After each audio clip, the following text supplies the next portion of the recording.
kita akan membahas tentang sistem reproduksi pada wanita. Pertama-tama, apa sih sistem reproduksi pada wanita itu? Jadi, sistem reproduksi pada wanita itu adalah sistem biologis yang terdiri dari organ jaringan yang digunakan untuk berkembang biak pada wanita. Sistem reproduksi pada wanita dibagi menjadi dua. Nah, yang pertama yang akan kita bahas adalah genitalia. Genitalia itu sendiri dibagi menjadi dua, yaitu genitalia eksternal dan genitalia internal. Nah, yang pertama kita bahas adalah genitalia eksternal. Pertama-tama, apa sih genitalia eksternal itu? Genitalia eksternal adalah alat kelamin yang tampak dari luar. Jadi dari apa sajakah genitalia eksternal ini? Jadi genitalia eksternal ini terdiri dari yang sini yang paling atas namanya mons pubis, terus di sini labia mayor, dilanjut dengan labia minor, dan di sini ada klitoris, di sini lubang uretra, dan di sini vagina, di sini himen atau selaput darah, dan di sini anus. Di genitalia eksternal ini juga terdapat dua kelenjar, yaitu kelenjar Bartholin dan kelenjar skin. Kelenjar Bartholin yang berada di sisi vagina fungsinya untuk melumaskan vagina, sedangkan kelenjar skin berada di sisi-sisi uretra yang berfungsi untuk menghasilkan selaput lendir. Selanjutnya kita akan membahas tentang genitalia internal. Pertama-tama, apa sih genitalia internal itu? Genitalia internal adalah alat kelamin yang tidak tampak dari luar atau berada di dalam. Genitalia internal ini sendiri terdiri dari yang pertama uterus. Uterus disebut juga dengan rahim. Nah, di sini tempat disimpannya sel telur. Disimpannya sel telur yang dibuahi hingga menjadi janin dan siap untuk dilahirkan. Di sini lagi terdapat ovarium. Ini tempat terbentuknya sel telur dan hormon seksual pada wanita seperti hormon estrogen dan hormon progesteron. Selanjutnya ada tuba fallopi. Fungsi dari tuba fallopi ini adalah sebagai jalur sel telur dari ovarium menuju ke uterus. Tuba fallopi ini juga sebagai tempat pertemuan antara sel telur dan sel sperma. Selanjutnya ada serviks, tempat terbentuknya selaput lendir. Fungsi dari selaput lendir ini untuk membantu sperma masuk melalui vagina. Pelvis dibagi menjadi dua, yaitu pelvis mayor dan pelvis minor. Pelvis mayor disebut juga dengan vas pelvis, letaknya di atas linea terminalis, fungsinya untuk menyongkong organ abdomen, sedangkan pelvis minor disebut juga dengan true pelvis, letaknya di bawah linea terminalis yang fungsinya untuk menyongkong organ reproduksi. Di sini saya akan membahas tentang bagian-bagian panggul. Secara garis besar panggul dibagi menjadi 4. Di sini ada 2 tulang coxae, 1 tulang sacrum, dan 1 tulang oxygis. Lalu di tulang coxae dibagi lagi menjadi 3, yaitu os ilium, os ischium, dan os pubis. Lalu ilium dibagi lagi. Nah, di sini ada crista iliaca, di sini ada spina iliaca anterior superior, di sini ada spina iliaca anterior inferior, di sini ada spina iliaca posterior superior, di sini ada spina iliaca posterior inferior. Os ischium memiliki beberapa bagian. Di sini ada tuber ischiadicum, dan di sini ada spina iliaca. Yang berlubang ini namanya foramen obturatorium. Kemudian di sini namanya acetabulum. Lalu di pubis dibagi lagi. Di sini ada yang namanya ramus superior osis pubis, dan di bawah sini namanya ramus interior osis pubis, dan yang berbentuk segitiga ini namanya arcus pubis. Selanjutnya kita ke bagian sakrum. Yang menonjol ini namanya promotorium, dan yang berlubang-lubang ini namanya foramina sacralia anterior. Lalu di bawah sini paling ujung namanya tulang koksigis, terdiri dari 3 sampai 5 ruas tulang. Selanjutnya di sini saya akan menjelaskan tentang artikulasio.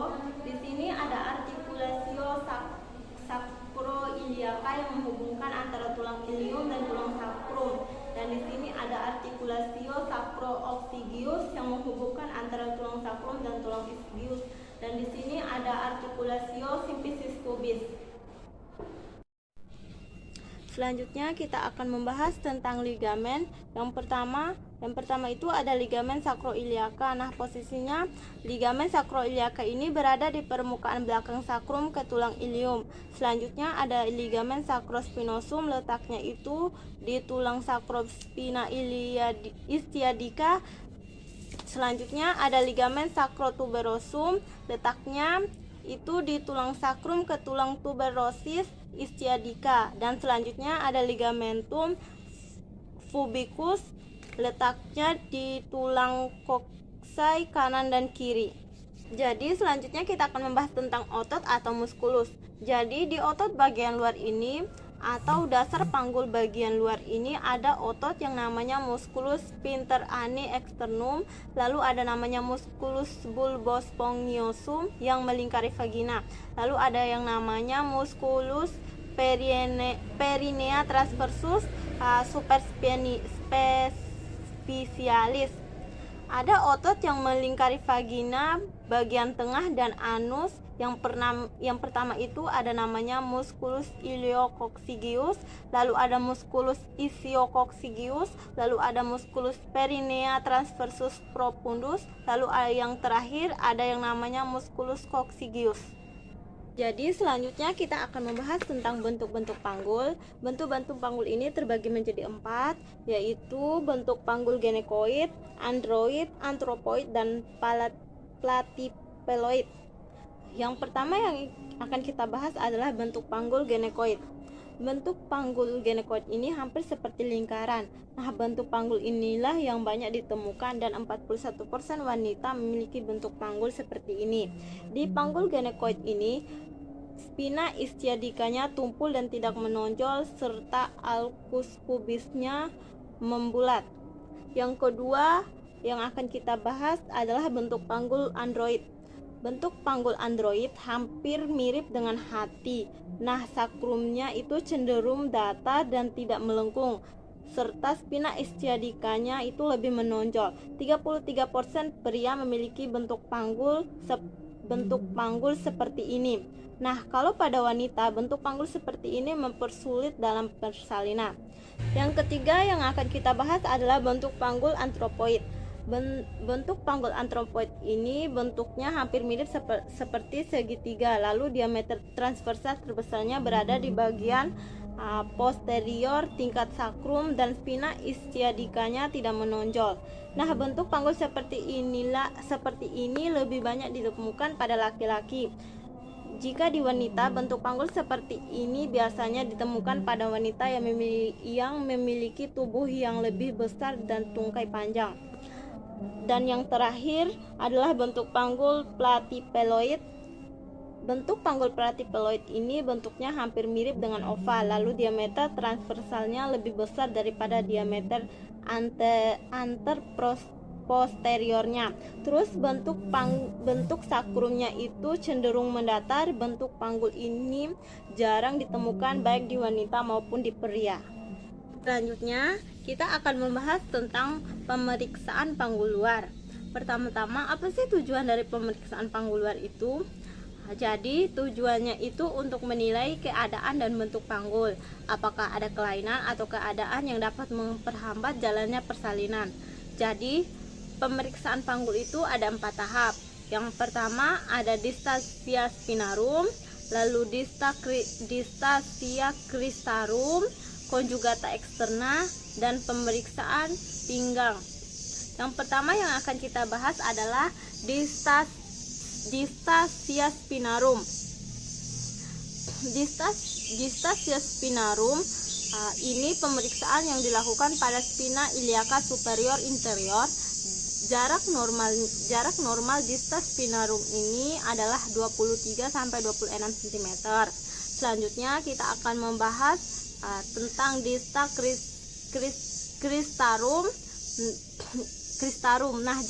Nah, distal cristarum ini adalah pemeriksaan dari bagian crista iliaca dextra dan sinistra, dan jarak normalnya dari distal via cristarum ini adalah 26 sampai 29 cm. Selanjutnya konjugata eksternal.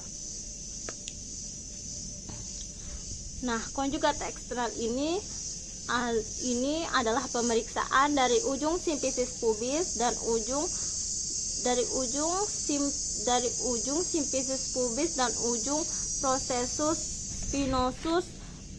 spinosus ruas tulang lumbal kelima. Nah, jarak normal dari konjugata eksternal ini adalah 18 sampai 20 cm. Terakhir ada pemeriksaan lingkar panggul. Nah, pemeriksaan lingkar panggul ini dilakukan di atas simfisis pubis ke pertengahan antara spina iliaca anterior superior dan trauhater mayor pihak dan melingkar ke seluruh panggul, dan normalnya dari lingkar panggul ini adalah 80 sampai 90 cm.